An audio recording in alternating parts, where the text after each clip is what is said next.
Assalamualaikum, kembali lagi di channel Cerita Absurd. Oke, hari ini kita bakal bahas sesuatu yang lagi rame banget nih. Sebuah program yang nilainya, wow, ratusan triliun rupiah. Nah, salah satu kritik paling pedas, paling tajam, itu datang dari penulis Terelie.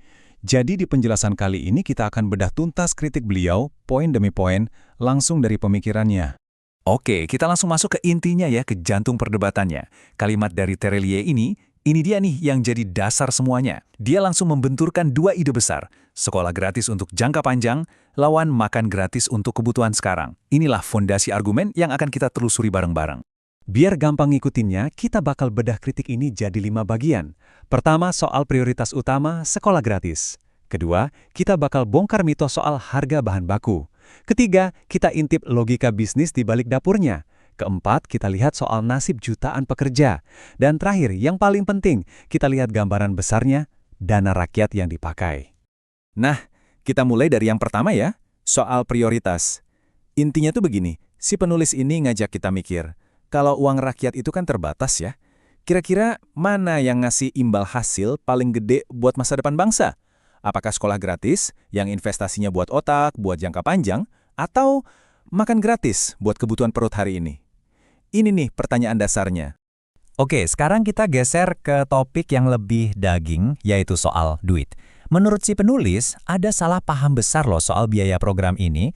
Anggapan kita semua soal harga bahan-bahan makanan, mungkin banget salah. Pasti sering banget kan lihat komentar kayak gini di internet? Seolah-olah wajar aja anggarannya gede, kan bahan bakunya mahal. Contohnya kelapa, katanya bisa 15-20 ribu sebiji. Tapi pertanyaannya, beneran segitu harganya kalau kita beli langsung dari sumbernya? Nah, si penulis ini ngajak kita buat mikir lebih dalam lagi. Coba deh kita pikirin, apa iya harga yang kita bayar di warung atau supermarket di kota itu sama dengan harga yang dibayar program ini dalam jumlah super besar, langsung dari petaninya? Ini pertanyaan kuncinya yang sering kali kita lupain. Dan ini dia jawabannya menurut klaim penulis. Coba lihat perbedaannya. Jomplang banget kan? Di satu sisi ada persepsi umum kita, 15-20 ribu. Di sisi lain ada harga di Pamekasan yang disebut penulis cuma 4-5 ribu. Beda harganya ini bisa 3-4 kali lipat. Ini bukan sekedar angka loh, ini langsung memicu pertanyaan besar. Terus selisih duitnya lari kemana? Nah, dari soal harga bahan baku tadi, kita lanjut ngupas motif di baliknya. Menurut penulis, program ini tuh cara jalannya lebih mirip perusahaan yang ngejar untung, bukan kayak layanan sosial. Emangnya apa bedanya? Dan gimana praktiknya di lapangan? Oke, begini cara kerja logika bisnis menurut kritik ini. Coba deh bayangin, Anda jadi penyedianya. Anda dapat budget tetap misalnya Rp15.000 buat satu porsi makanan. Nah, dorongan terbesar Anda itu bukan bikin makanan seenak atau segiji mungkin, tapi gimana caranya bikin makanan itu dengan modal semurah mungkin. Misalnya modalnya cuma Rp5.000. Artinya apa? Sisanya yang Rp10.000 itu ya jadi untung bersih masuk kantong. Prosesnya kalau disederhanakan menurut si penulis, ya cuma 3 langkah ini. 1. Dapatin kontraknya dulu. 2. Tekan biaya produksi serendah-rendahnya. 3. Ambil untung sebesar-besarnya. Kalau logikanya udah begini, katanya ya udah jelas siapa yang jadi korban. Kualitas dan gizi makanan yang sampai ke anak-anak kita itulah yang dikorbankan.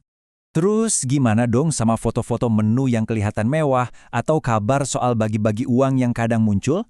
Nah, penulis menyebutnya itu bukan kebaikan hati, tapi strategi pencitraan. Anggap aja itu kayak biaya marketing lah, buat naikin citra biar kelihatan bagus. Padahal di belakang modal bisnis utamanya ya tetap jalan terus. Tapi kan pasti ada yang mikir program ini kan buka banyak lapangan kerja. Betul, itu argumen tandingan yang kuat banget. Nah, penulisnya nggak menghindar dari pertanyaan ini, dan jawabannya cukup nyelekit. Pertanyaan ini wajar banget dan sangat manusiawi. Kalau programnya berhenti, gimana nasib para pekerjanya? Tapi kenapa penulisnya bilang argumen ini dangkal? Bukan berarti nasib pekerja itu nggak penting ya, tapi menurutnya argumen ini tuh kayak kita fokus ke satu pohon, tapi lupa kalau kita lagi di tengah hutan belantara. Fokusnya jadi kealihin dari masalah yang jauh lebih besar, yaitu soal alokasi dananya. Tabel ini, nih, cara paling gampang buat ngerti maksud penulis. Katanya yang dapat daging alias keuntungan paling gedenya itu bukan para pekerja. Mereka dapat kerja, ya, tapi cuma kebagian remah-remahnya aja. Dagingnya, keuntungan terbesarnya ya dinikmati sama para pemilik dapurnya, para bos-bosnya. Dan sekarang, kita sampai di puncak argumennya. Bagian yang mengikat semua poin tadi jadi satu, yaitu soal skala uangnya. Penulis ngajak kita buat mundur sedikit, lihat gambaran besarnya, the big picture-nya. 300 triliun rupiah. Coba kita resapi dulu angkanya. Penulis sengaja menyorot angka ini biar kita semua sadar. Ini bukan lagi ngomongin program biasa, teman-teman. Ini proyek skala APBN. Duit segini itu bisa dipakai buat mengubah total wajah pendidikan atau infrastruktur di negara kita. Untuk menggambarkan situasi ini, penulis pakai satu kata yang, wah, provokatif banget. Bancakan. Tahu kan bancakan? Konotasinya itu negatif. Kayak sebuah pesta pora, rebutan kue dana publik besar-besaran. Fokusnya bukan lagi buat melayani, tapi siapa dapat berapa. Jadi, kalau kita rangkum semua kritiknya, ada 5 poin utama. 1. Prioritasnya keliru, harusnya sekolah. 2. Harga bahan baku aslinya jauh lebih murah dari persepsi kita. 3. Yang jalan itu logika bisnis cari untung, bukan logika pelayanan. 4. Argumen soal lapangan kerja itu cuma menutupi siapa yang untung besar sebenarnya. Dan 5. Dana 300 triliun ini udah jadi ajang bancakan. Pada akhirnya, semua analisis tajam dari penulis ini membawa kita semua kembali ke satu pertanyaan yang sangat mendasar. Gak peduli Anda setuju atau enggak sama kritiknya, pertanyaannya tetap penting. Gimana caranya kita sebagai sebuah bangsa bisa mastiin setiap rupiah dari uang pajak kita itu dipakai untuk dampak yang paling maksimal? Nah, ini pertanyaan besar yang mungkin perlu kita renungkan bareng-bareng.